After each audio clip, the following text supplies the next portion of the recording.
Hello viewers, এই চ্যানেলে একটি নতুন পর্ব দেখার জন্য আপনাদের সকলকে আমন্ত্রণ জানাচ্ছি। আজকের পর্বে আমি আপনাদের তৈরি করে দেখাবো কুমরানি, কুমড়ি বা বেগুন ছাড়া বেগুনি রেসিপি।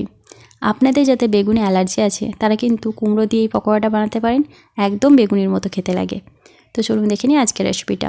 কুমরানি বানানোর জন্য আমি এখানে এক টুকরো কুমড়ো নিয়ে নিয়েছি। এখন কুমড়োর খোসা ভালো করে ছাড়িয়ে নিতে হবে। অবশ্যই কুমড়োর খোসা ছাড়িয়ে আপনারা এই পকোড়াটা বানাবেন, কারণ খোসা সমেত কিন্তু খেতে এটা একদমই ভালো লাগবে না। তো দেখুন আমি কুমড়োর খোসা ছাড়িয়ে নিয়েছি আর কুমড়োটাকে ছোটো টুকরো করে কেটে নিয়েছি। আপনারা যেমন খুশি সাইজের করতে পারেন, বড় করতে পারেন, ছোট করতে পারেন। আমি মিডিয়াম সাইজে রেখেছি আর ওপরের অংশটা কেটে বাদ দিয়ে দিচ্ছি। এখন কুমড়ানি বানানোর জন্য কুমড়োটাকে দেখুন এইভাবে স্লাইস করে কেটে নিচ্ছি। এটা কিন্তু খুব বেশি পাতলা করবে না আর খুব বেশি মোটাও করবে না। দেখুন আমি মিডিয়াম রেখেছি, এভাবেই রাখতে হবে, কারণ কুমড়ো কিন্তু খুব তাড়াতাড়ি সিদ্ধ হয়ে যায়। আমরা ভাজা করার সময় কুমড়োটা একটু মোটা মোটাই কাটি। এখন আমরা ব্যাটারটা তৈরি করে নিয়েছি। তার জন্য দেখুন একটা চালনির মধ্যে দিয়ে দিলাম 3 টেবিল স্পুন বেসন আর 1.5 টেবিল স্পুন চালের গুঁড়ি। আপনারা যে পরিমাণ কুমড়ানি বানাবেন সে অনুযায়ী কিন্তু এখানে বেসন আর চালের গুঁড়িটা নেবেন। বেসনের হাফ নেবেন চালের গুঁড়ি, এই অনুপাতটা থাকবে।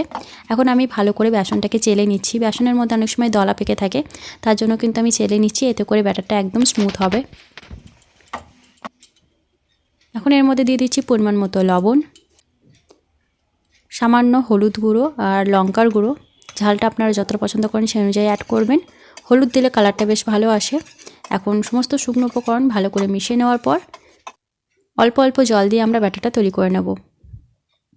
অল্প অল্প জল দিয়ে ব্যাটারটা তৈরি করবেন, এতে করে জলের আন্দাজটা ভালো বোঝা যায়। আর ব্যাটারটা কিন্তু খুব বেশি পাতলা করবেন না, একটু গাঢ়ই রাখতে হবে। তো দেখুন আমাদের ব্যাটারটা তৈরি হয়ে গেছে। এর মধ্যে আমি দিয়ে দিচ্ছি অল্প পরিমাণে কালো জিরে। আপনাদের যদি কালো জিরের ফ্লেভার ভালো লাগে তাহলে অ্যাড করবেন, নাহলে এটাকে স্কিপও করতে পারেন। তো আমাদের ব্যাটারটা একদম রেডি হয়ে গেছে।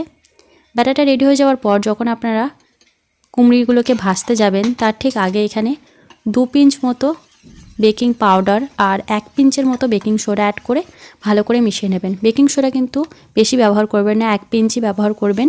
খুব বেশি বেকিং সোডা ইউজ করলে কিন্তু পকোড়াটা খাওয়া যাবে না।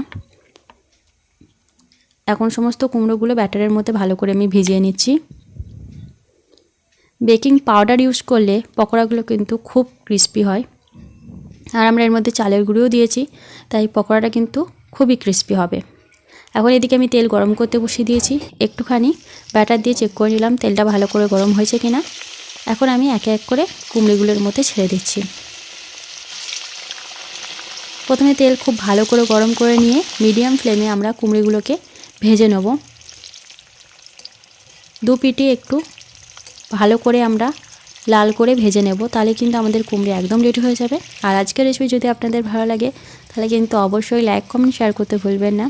আমার চ্যানেলে নতুন বন্ধু হয়ে থাকলে প্লিজ চ্যানেলটা সাবস্ক্রাইব করার পাশে থাকবেন। তো দেখুন দেখেই বুঝতে পারছেন কুমড়িগুলো কতটা ক্রিস্পি হয়েছে। তো আজকের মতন আবার চলে আসবো নতুন কোনো রেসিপি নিয়ে। ততক্ষণ সবাই খুব ভালো থাকবেন আর সুস্থ থাকবেন।